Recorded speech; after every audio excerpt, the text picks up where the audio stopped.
Assalamualaikum warahmatullahi wabarakatuh. Kami dari kelompok 3. Iya. Perkenalkan, nama saya Anita Skarapsari. Di sini saya sebagai Sultan Badarudin II. Iya. Saya Budan Evangeline nomor absen 9 sebagai tuanku Imam Bonjol. Iya. Saya Dea Rahma absen 14 sebagai Cetnya Diet. Iya. Saya Feriska Indra Azhara nomor absen 17 sebagai Supomo. Iya. Saya Joyce Putri sebagai Kartini. Iya.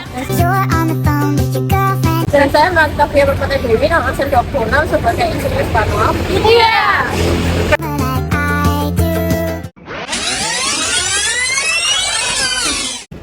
Kakak. Indonesia WR Supratman.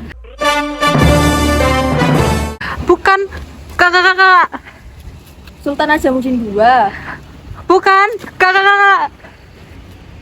Oh itu. Pada tahun 1819 dan 1821 tidak dapat dipisahkan dari perang benteng-benteng pertahanan. Yang dimaksudkan dengan benteng yaitu bangunan untuk keperluan pertahanan. Setelah kembalinya Belanda, banyak terjadi kekacauan terutama di daerah Lampung, Bengkulu, Uluan, serta daerah perairan Palembang sampai Bangka. Sultan Najamuddin II tidak bisa berbuat banyak untuk mengatasi kekacauan tersebut. 3 residen Belanda juga tidak berhasil mengamankan Palembang. Kebijakan Muntingge membagi wilayah Kesultanan Palembang. Tetapi Sultan Najamuddin II menolak dan meminta bantuan Inggris. Pengiriman ekspedisi dari Inggris menyebabkan krisis antara Belanda dan Inggris. Krisis itu diakhiri dengan dikembalikannya pasukan Inggris ke Bengkulu. Efek dari peristiwa tersebut, Sultan Najamuddin II dipulangkan ke Jawa Barat. Dengan demikian, seluruh wilayah dan kekuasaan Najamuddin II diambil alih oleh Sultan Badarudin II. Cari bulu ayam akan tak jantung jua. Perang Padri terjadi di daerah Minangkabau, Sumatera Barat pada tahun 1821 sampai 1837. Perang ini digerakkan oleh para pembaru Islam. Perang ini bermula dengan adanya pertentangan antara kaum Padri dengan kaum adat mengenai masalah praktik agama. Pertentangan ini dimanfaatkan oleh Belanda sebagai pintu masuk dalam campur tangan urusan Minangkabau. Masyarakat Minangkabau sudah memeluk agama Islam, tetapi sebagian masyarakat masih memegang teguh adat dan kebiasaan yang kadang-kadang tidak sesuai dengan agama Islam. Kaum adat mendapatkan dukungan dari beberapa pejabat kerajaan dalam menolak gerakan kaum Padri, dan terjadilah pertentangan antara kedua belah pihak. Sebutan Padri ini sesuai dengan sebutan Padir di Aceh yang berarti tempat persinggahan para jamaah haji. Orang Belanda menyebutnya sebagai Padri yang dapat dikaitkan dengan bahasa Portugis yaitu Padre untuk menunjukkan kaum-kaum Islam yang berpakaian putih sedangkan kaum adat berpakaian warna hitam. Perang Padri ini dibagi menjadi 3 fase, yaitu fase pertama, fase kedua, dan fase ketiga. Perang Padri ini dianggap selesai setelah Tuanku Tambusai bersama sisa-sisa pengikutnya melarikan diri ke negeri Sembilan di Semenanjung Malaya. Dan wilayah kerajaan Pagaruyung menjadi wilayah kolonial Belanda. Cetnya Dian adalah seorang pejuang wanita asal Aceh yang memiliki peran penting dalam penjajahan melawan Belanda. Perjuangan melawan penjajah Belanda di Aceh selama abad ke-19, dia memimpin pasukan Aceh dan berperang untuk melindungi wilayah dan budaya Aceh dari penjajahan asing, terutama selama tahun 1873 hingga 1908.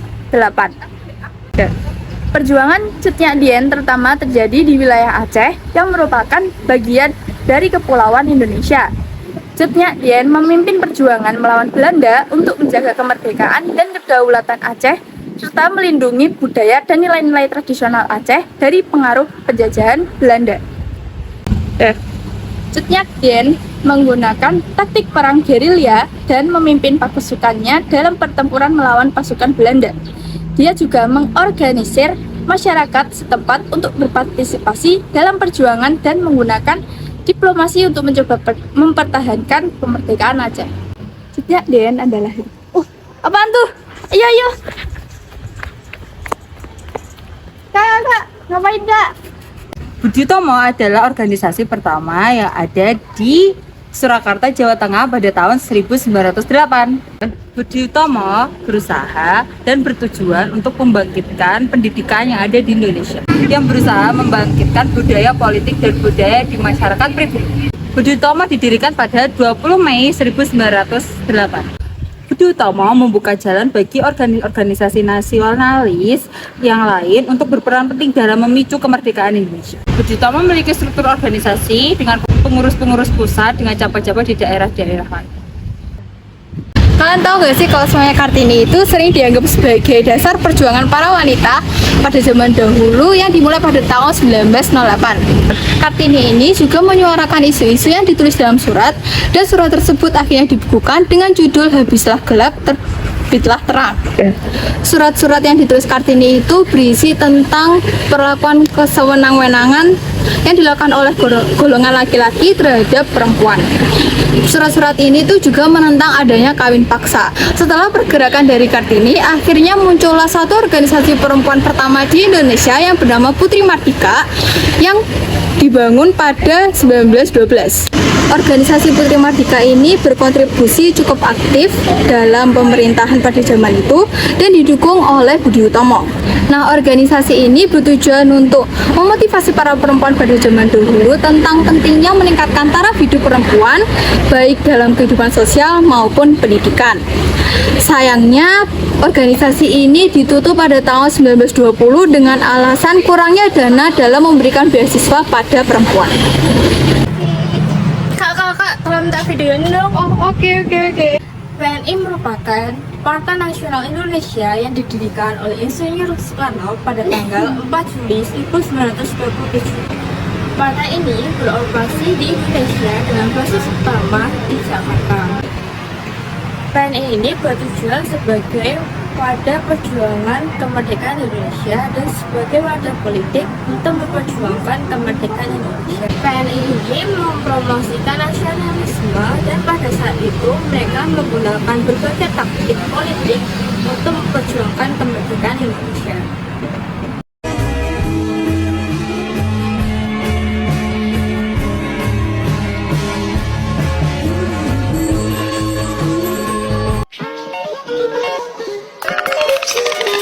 스치기만 했던 너의 손을 잡고 어떤 길이라도